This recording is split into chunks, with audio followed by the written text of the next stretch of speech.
Well, good morning, everyone. Again, my name is Lynette Lemon, and I am the Customer Service Manager for the City of Atlanta 311. Our webinar today is 311 Quality of Work Life and Coaching Process. Okay, this is the seventh and final in a series providing a look into the building blocks of 311 in North America. We welcome you to visit the Customer Service Week 311 Synergy Group website to view the full webinar archives of all the 311 building blocks we have reviewed throughout this year. Our speakers today are Russ Jensen, Director of Knoxville 311, and Richard Castillo, Customer Service Manager of Austin 311.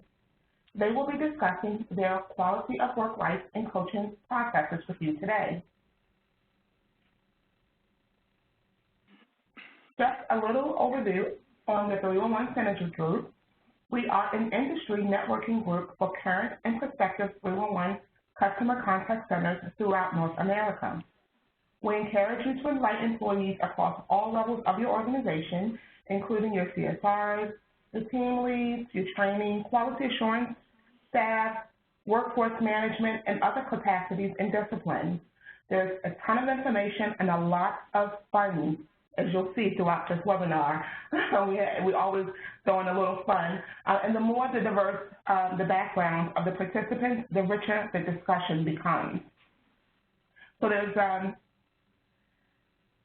this group is open to all municipalities with an interest in 311. Our 2016 chairperson is Leslie Ham, 311 Director for Montgomery County, Maryland. The Synergy Group invites you to join us for our annual 311 Synergy meeting coming up next month, actually. Gosh, I thought it was months away. Phoenix, Arizona this year, April the 24th through the 26th. It's a 3-day event packed with great sessions that we all can benefit from. Whether you've been to one of these meetings before or not, we're really hoping that you can make it. The 311 Synergy Group also has a group on LinkedIn, so please join us for industry news and networking. During our presentation, if you have any questions, please upload your questions to the Q&A, so you can see at the bottom of the screen that blue circle. So just upload your questions right there, and remember to select all participants so that everyone can see your question. We will address them at the end of each presentation where we have allotted time for questions and answers.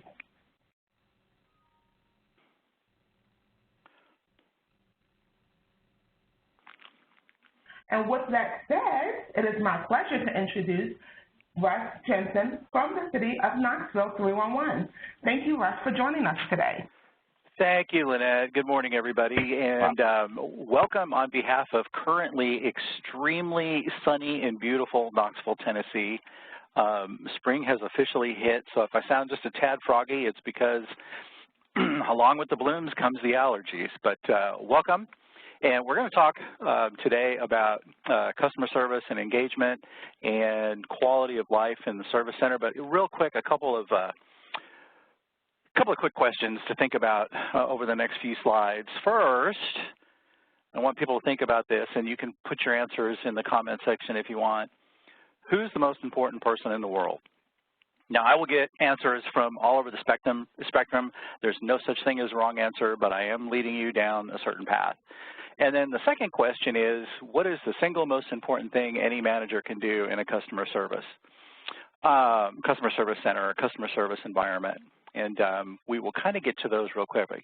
First, a couple of real quick definitions. And, customer service, the short version, it's how you treat virtually everybody you come in contact with. When you're walking around, when you're in the elevator, when you're on the stairs, you are a representative of your organization. In our case, that's the mayor and the administration. And it's reflected in your attitude, your knowledge of what you do and your organization, the treatment of other people, and your ability, and most importantly, your willingness to help people. Lived by this since my paramedic days back in Los Angeles. A true measure of one's character is how you treat another person who can do absolutely nothing for you in return. That's what service is. Real quick, who's the most important person in the world? I haven't seen anybody log in with any answers, so we'll cheat. I'll give you the answer. It's the one you're talking to at the time. They're going to know it, in particular when you're in a call center environment. And, people tune into your voice really, really quick. And if they're not a priority and they don't feel that you're doing your level best to help them, they're going to know it. They're going to hear it in your voice. They're going to hear it in your attitude, and it's going to reflect negatively on the entire engagement. Whoops. Sorry. I should warn everybody, I've had meetings since before dawn this morning, so I am overly caffeinated. So if I go too fast for you, please somebody just throw a note up there and we'll go back. Also, the slides and everything will be available when we get done as well for folks too. So engaging teams for optimal service results. For a minute there, I thought Amber took the ball away from me. First thing, and this goes back to my second question, what is the single most important thing a manager does? It's hire the right people. You can be the smartest person on the face of the planet. You can have the greatest skill set. You can be intelligent and have great ideas for doing things. But if you are not smart enough to surround yourself with good people, you will fail. I'm extremely fortunate, and I have no qualms about the fact that I surround myself with people that are far better than me. They're smarter, they're nicer, they're quicker. And we've been here now. We started in May 5 of 2005. And we have almost a zero turnover, and people kind of call me on that and say there's no way. At least 20% turnover in an average call center. In government call centers, that turnover is much higher. But we don't lose people, and we go to great lengths to hire the right people the first time. And I worked with our civil service director, who's a PhD, and we developed personality profiles. We really look for very specific skill sets. We got a commitment from then Mayor Haslam, now Governor Haslam, that we would be allowed to hire the right people and not just have to pluck people from the workforce that existed at the time. And that's worked for us. And those few people that have left the call center over the last 12 years now, almost all of them have promoted into other departments. So while we were really working on the culture of customer service throughout the organization, now we have little disciples all over the place. We've got them in codes enforcement. We've got them in community development. We've got them in public service, city court, you name it. People that started in 311 have now taken that to other departments. And I can't tell you the value that has, because those are people that understand what we do here in the call center. But more important, they're people that we know for a fact, had the right idea when it came to customer service to begin with, and now they're growing that throughout their organization. Making service first and last topic and training and insert it everywhere we get the opportunity. We talk about training all the time, or service all the time. Empowering our people to do the right thing. They can't always give people the answer that they want, but they shouldn't have to go running to a supervisor every time somebody asks them if we can do this, or if we can put a sign up, or if we can get a pothole fixed, or we can get an inspector out. I don't micromanage. Do I pay attention to what's going on in the call center? Yes. I'm a numbers geek. I analyze numbers all the time, but I am not standing out there overlooking their shoulder. We do have a lead, Shawana, who's been with me since day one. She's an excellent coach, and she keeps an eye on what's going on as well. But again, we're not standing over people's shoulders. We're not saying you got to answer this many calls. We're not saying you have to be that fast. Quite frankly, I tried to set standards when we first opened, and they kept beating it every time, so I finally kind of let them set the equilibrium. Give agents the tools to do the job. I like to think that when we built this call center, we made it state-of-the-art, and we made it comfortable, and we made it a nice work environment, and we keep it a nice environment. When we get the chance to update things, we take those opportunities. This last year, we changed the desks out so they could have the desks that raise and you can stand at them. We didn't have those when we built it in 2005.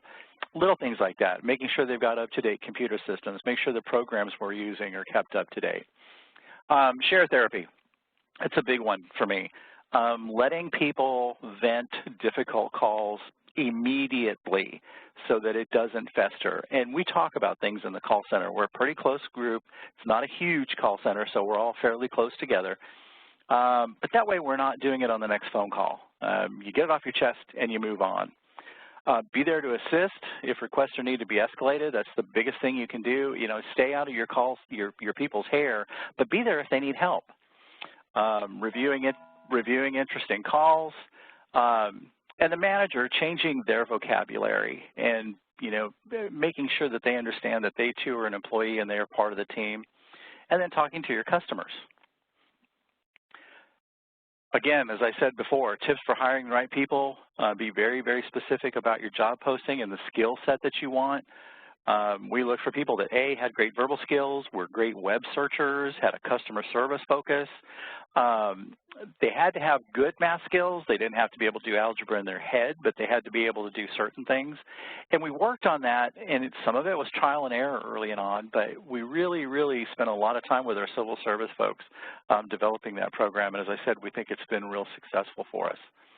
And then the personality profiles. When we get down to our final 3 or 4, or maybe even 5, we have a set of personality profiles that we do that gauges our employees and what kind of management style works for them, and it compares them to our current employees. So we get an idea for if we plug this person in, how will they fit with the team, what management style works for them, does it match mine and Shawana's management style? So it gives us an idea of how we'd have to work with that person and how well they'd fit in with the team. Sorry here, I keep missing the arrow. Things to keep in mind as we're working with our teams, you know, people get so burnt out on meetings, and it seems like we have meetings for everything, and there's always some kind of update to go on. But the things you can do to kind of keep people engaged and liven it up, they love gatherings. And if you can think of a way to have fun and make your meetings informative, but also do some other things and let off steam, like tomorrow, many of us are celebrating 311 Day.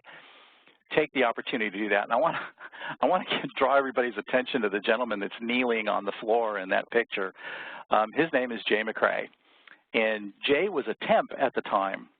And if you zero in and look really closely, he's got plastic knives with cereal boxes, and he came at Halloween as a serial killer.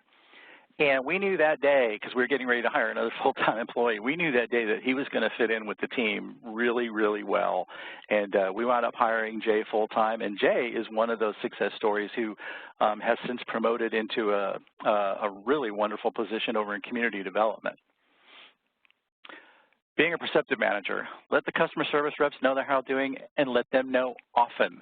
You know, it doesn't have to be formal sit-down meetings. It's just kind of conversations you can have in passing, or maybe a real quick review of a call or a voicemail that you got, complimenting them, or maybe somebody had a concern about a call.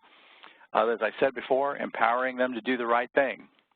The intuitive manager, the perceptive manager, learns how to teach and not preach. You don't throw information at your team members, but you're constantly coaching. You're constantly teaching. And most importantly, treat your CSRs like customers, because they are. Those are your customers.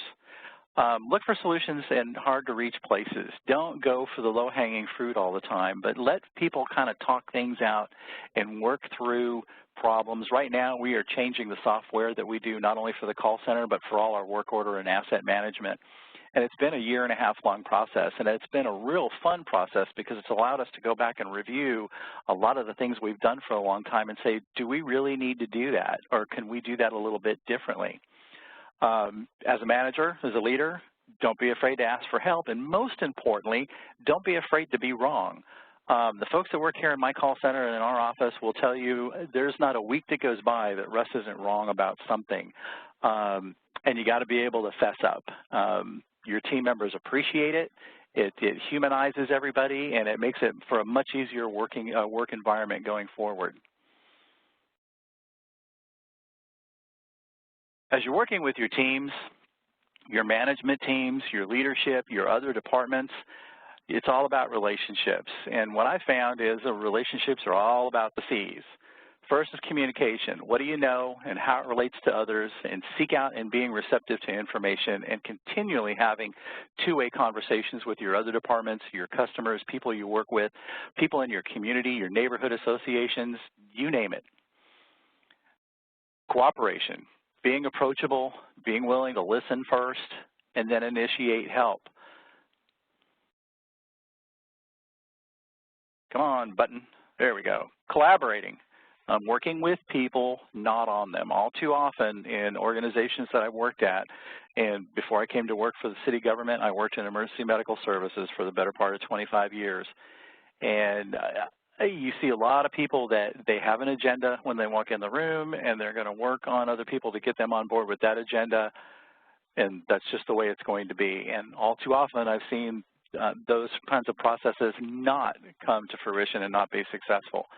But if you learn how to work with people, you learn how to build consensus, and you get to know people and you understand their motivators, you have a far better chance of being successful. And then compromise, the art of negotiation, coming up with win-win solutions, and knowing when to say when. Another thing that I've noticed in leadership teams all around the country as I've consulted is, some people just don't know when to declare victory and depart the field. They keep pushing that extra mile. They don't really understand that if they take two steps back and think about it, they've already gotten what they wanted and what they need. It's time to give in and move on to the next thing. And learning that art of compromise will make you a much more successful team leader. And last but not least, people ask me when I'm doing the C's, they're like, wait a minute, what about consistency? Well, consistency is really, really good unless you're consistent at goofing up. And so keep that in mind. You can have that in there, and yes, I believe in being consistent, and yes, I believe in doing what you say and saying what you do, but consistency can also be a pitfall if you're not careful. Next up, working with teams, be willing to give them fits. Give them the facts. Accuracy counts, sifting through misinformation, no editorializing. Next up, making it immediate. News travels fast, and most importantly, and sometimes bad, or worsely, bad news travels fast. It's good if you're working with your team or your boss to be the one to break the bad news before somebody else does. One of the reasons I think we got a very, very high approval rating here in Knoxville for 311 is we're not afraid to tell people when we goof up. Our city council people and our mayor knows that, hey, if we made a mistake, we're going to be the first ones to tell you. And that credibility goes a long, long way. Don't make people dig for information. Don't make them ask 3 questions when one will get the job done. All that does is frustrate them and then makes them wonder what you're hiding, and then you wind up doing more work in the long run. Having that trust. Your reputation precedes you. People in the community know what you're like to work with. Are you honest? Can you be counted on? Are you timely? Do you say what you say you're going to do? And that's a commodity. Credibility is a huge commodity, especially working in government. When budget time rolls around, do they know you're not asking for something unless you really, really need it? If you're doing capital requests, is it pertinent? And that goes a long way to making your job just a tad easier. Being sincere. Lip service is worse than no service at all. Don't tell people you're going to handle it and then not handle it. Don't tell people you can do something that you know for a fact you can't do. Don't be afraid to tell people no. Or don't be afraid to tell people, maybe the process is a little more complicated than you think. People appreciate honesty. Don't be afraid to disagree, but be respectful. And then 4 words that absolutely, positively can't miss. They are surefire success. If you start a conversation or a meeting with these 4 words, you immediately have a 10-fold better chance of success and getting what you want. I need your help. All too often, people start meetings and conversations with, here's what I want, or I want you to do this. If you start with, I need your help, right away you're putting people in a position of power where they can be helpful to you, and it makes them feel more cooperative. Last but not least, if we got any questions out there, we'll take a whack at them. As I warned everybody, being really caffeinated, I may have gone fast, so if we need to go back over anything, I'd be happy to. But at this time, I will throw it back to, I believe, Lynette, and we'll see if we've got any questions. Okay, so thank you for that information, Russ. Again, folks, if you have any questions for Russ, please be sure to submit them through the Q&A panel to all participants so that everyone can see them. So, Russ, can you elaborate on that, who is the most important person in the world? You know, I am so glad you did that because I zipped off to the next thing and I never did come back to it again. I get all kinds of answers. And I tell people, and we ask that question when we interview prospective employees. I get everything from God to my wife to my children to mom to dad, you name it. All are good answers. But every now and then I get somebody that looks me dead in the eye and they say, it's the person I'm talking to. And you can just tell by the look on their face they get it because in particular at work, and in particular in a call center and a customer service environment, and it doesn't have to be just 311. It can be any team throughout your organization. If you're working with somebody and you're distracted and they are not the most important thing that you're dealing with at the time, people are intuitive. They know it. And it's like, well, if I'm not important to you, why should you be important to me? So it's a switch that you have to learn how to flip sometime, and it's a skill set that some people have to learn. But once you get that down where you can make people feel like they are your priority at any given time, again, tenfold success rate. Okay. Thanks for asking. You're welcome. And we have one more question. What is the single most important thing a manager can do? Hire the right people. If you don't surround yourself, and again, one of the things a leader needs to know is they need to know their own limitations. And I'll tell you right off the bat, and anybody that knows me will agree wholeheartedly, I do not have the patience of a saint. I have the attention span of a fruit fly. I can be obsessive compulsive. So I try to hire people around me that offset some of that stuff.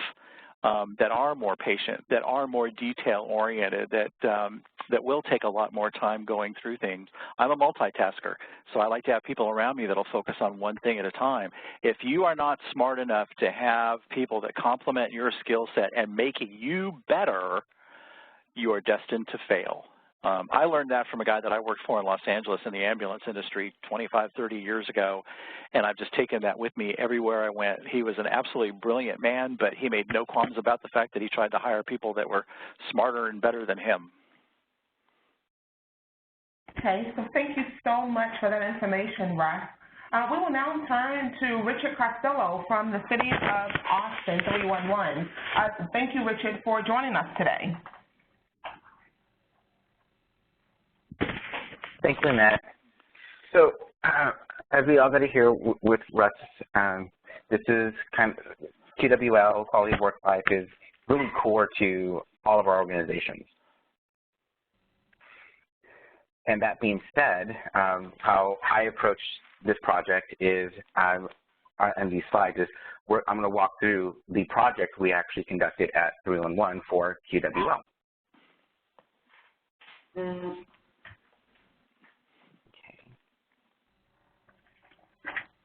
And there we go. Oh. So, sorry, this is stuck. There we go. So today what we're going to discuss is what is QWL, who can use QWL, and the implementing QWL at Austin 311.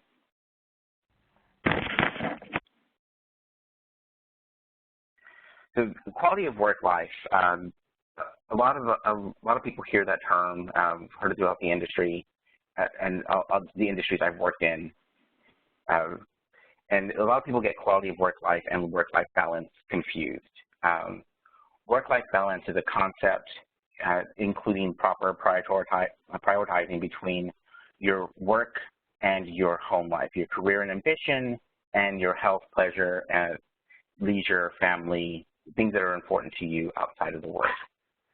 Now, QWL, quality of work life, describes broader job-related experience an individual can have and the satisfaction that they obtain through those resources, activities, and outcomes stemming from that participation in the workforce. And we can all kind of see how sometimes that gets a little bit confusing.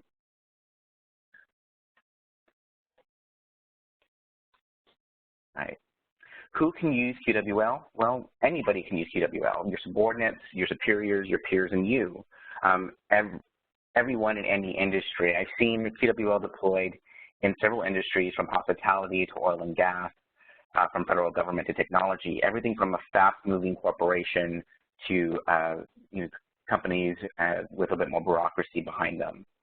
The concepts can be applied to anyone, regardless of the industry or position within the company. In companies I've worked for in the past, I've seen it be utilized toward acquisition to get people realigned and to get people aligned to what their new reality is.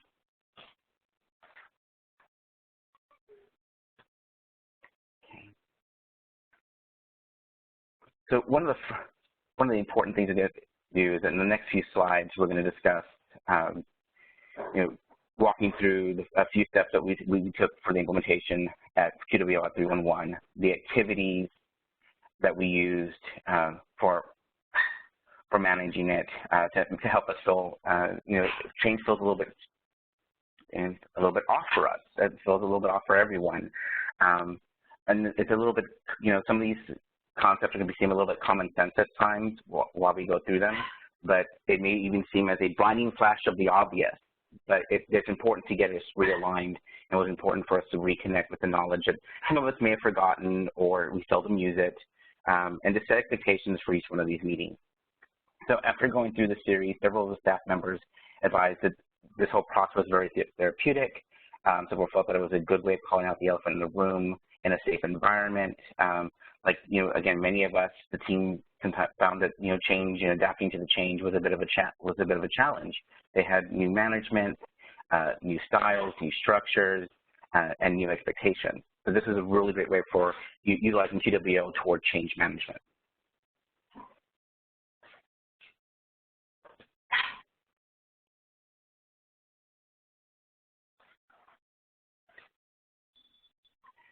Okay.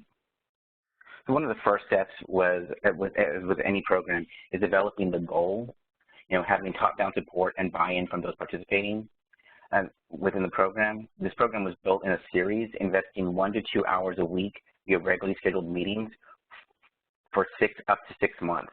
We actually continued that program beyond the 6 months, but getting the core done was a good 6-month process. And you have to get the agreed upon expectations, communicating with positive intent and creating that open environment and avoiding the voice of judgment. A lot of us have the voice of judgment sometimes from our peers or from others around us, but sometimes our voice of judgment is our own internal voice of judgment, and letting people know that it's okay to have that and that you can speak freely in this environment.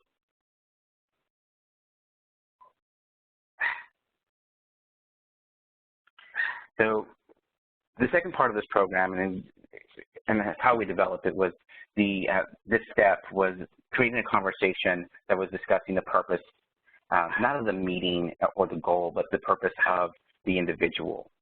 So going back to and discussing what the purpose is of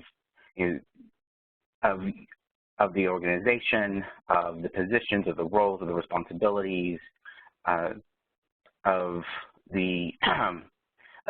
each person within a team, of the team itself, and if those purposes match what someone wants to do. And as time progresses, sometimes we've outgrown a position, or the position changes and it's no longer reflective of what we really want to do. So it may be a good time for us to realign with our career path. And if they're no longer aligned, can we get them realigned? Can we rediscover your passion? Or rediscovering within yourself, this may no longer be something that you want to do, and maybe it's time for you to reach out and ask for assistance, to ask for help, to help either rediscover that passion or to find another career opportunity. So other options that we've included to help people get realigned from this conversation was rotations in other departments, shadowing other departments, utilizing our key strategies to help with others. So that's just been one of those. It's been one of those opportunities that we've had to get people to be realigned with their goals and to be realigned with the organization.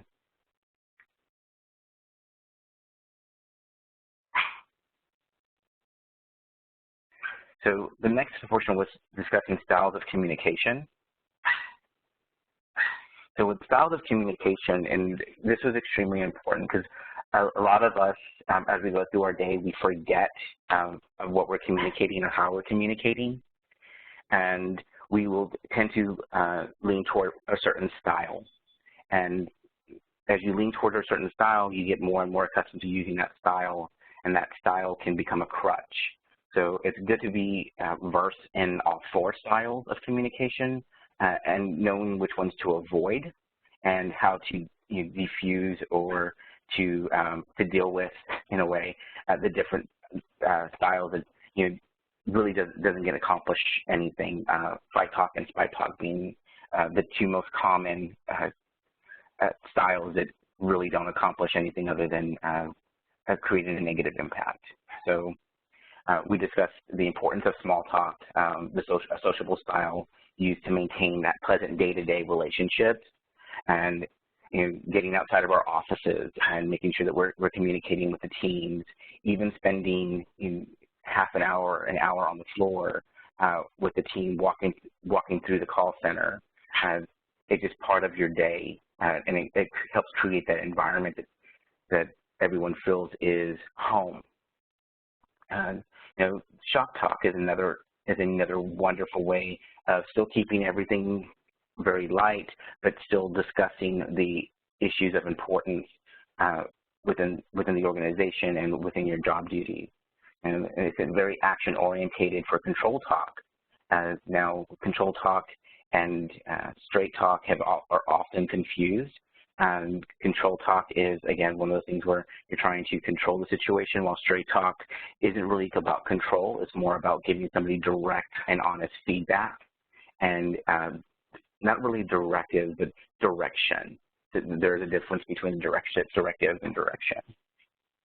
And then search talk. The search talk is extremely important because it's our fact-finding conversations. It's really not asking someone to get outside of a comfort zone. It's more along the lines of, we just need information, and sometimes we can be afraid to ask those questions of, why did this happen? And getting the response of, well, it's always like that way. Well, I want to know why.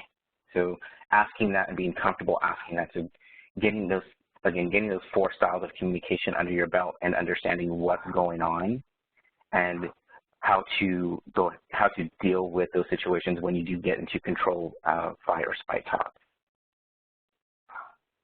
Okay. The next section that we did is we did a SWOT. So many of you are familiar with SWOT from project management. The QWL is a form of project management in a way, and we discussed our internal strengths, our strengths and weaknesses, both from the individual to the team, our external, our opportunities and our threats. So when you think about 3-in-1, we have a lot of internal strengths. You have your teams, you have someone who might be good with Excel, you have someone who is really great at coaching, you have another person who may be awesome at diffusing customer complaints or citizen concerns, and how can you build upon that? And the other people who may not feel comfortable yet dealing with customer, dealing directly with the customer. We as 3-in-1 in Austin actually go out into the community. So some people can deal very well with the phone side of things and not so much with the in-person, and developing those strengths. And then that also goes with our external. What is our external opportunities? Getting more personnel involved with the community, and what's the threats behind that as well. So it was an awesome opportunity for us to have an open discussion and see what our strengths are as the individual and how we can come together as a team. Again, going back to the, like Russ said, I need your help, and all of us being open to helping the other people within our team.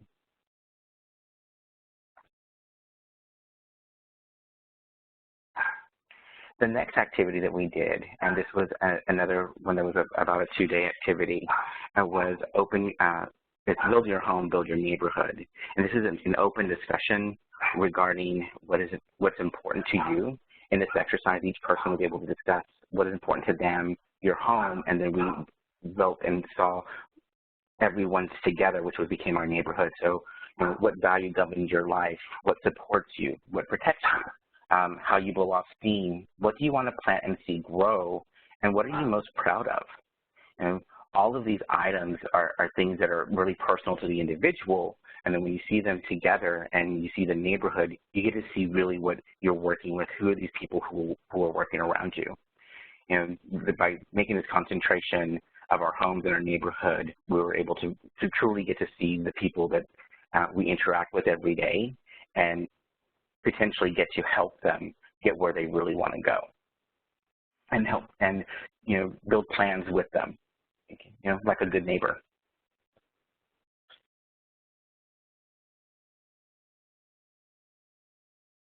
Sorry, the slide is sticking.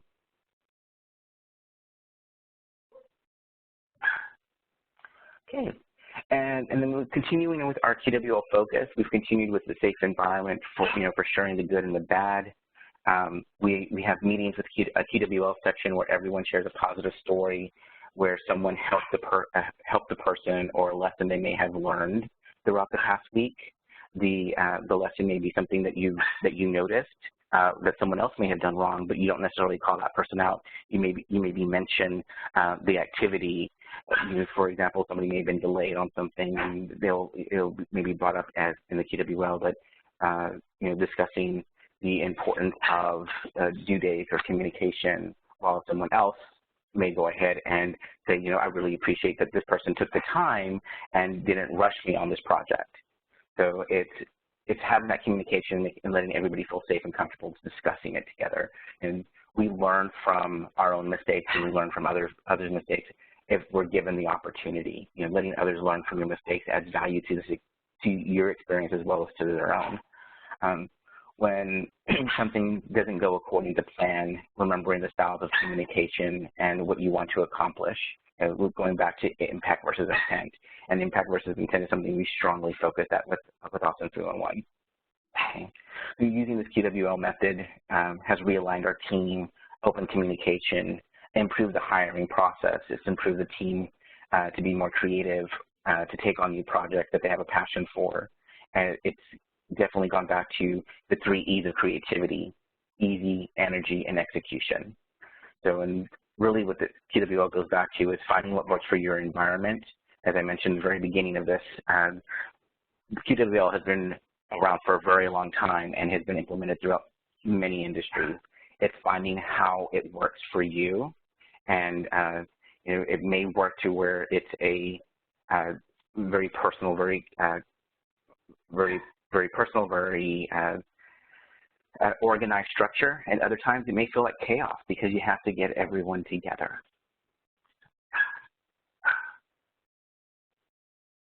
Any questions?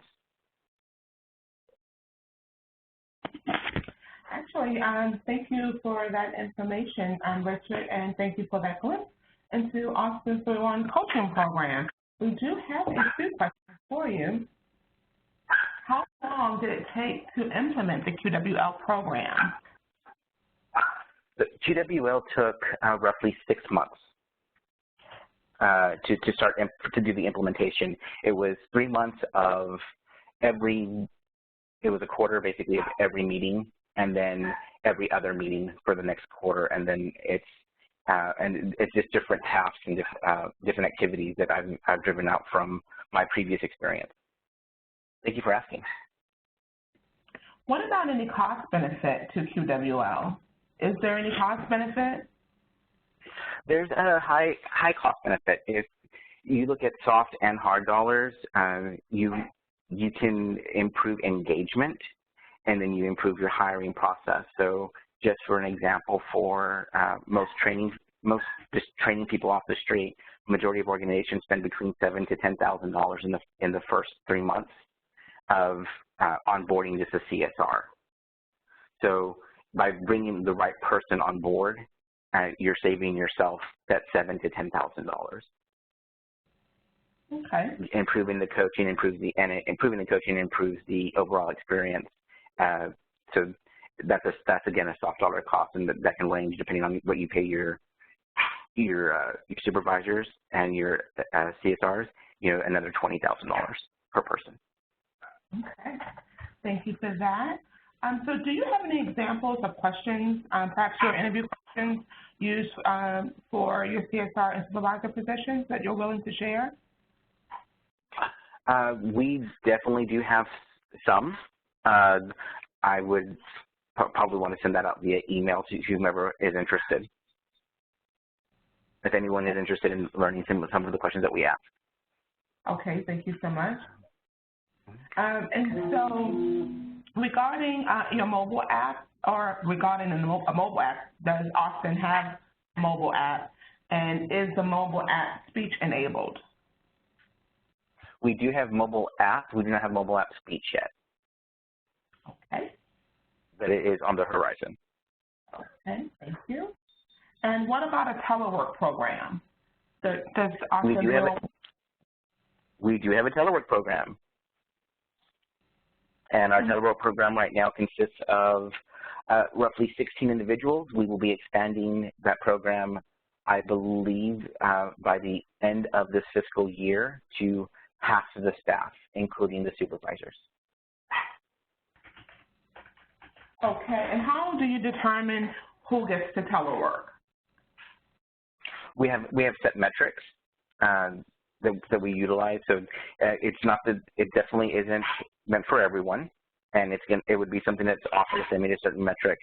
One of the things that we have already discovered is that though someone may think that they want to do teleworking, once they get there, they've discovered that it's can sometimes be a lonely environment, and they've requested to come back into the office. Mm-hmm. What tools, resources does the city provide to employees who are teleworking? Yeah, that one I can go ahead and reply via email to someone if they'd like to go ahead and have that discussion. Okay. There's a list of items. Okay. Okay. So let's see. Let me check for any additional questions.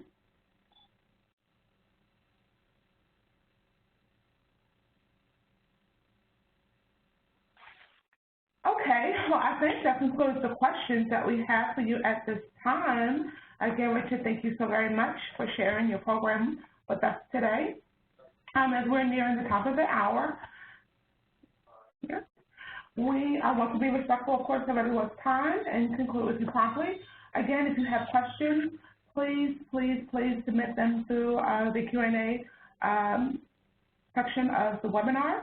So the tab should be the button should be at the top right of your screen in blue. There's a little question mark underneath Q&A. So it's right at the top of your screen there. So we'll just wait a couple more minutes to see if we get some additional questions.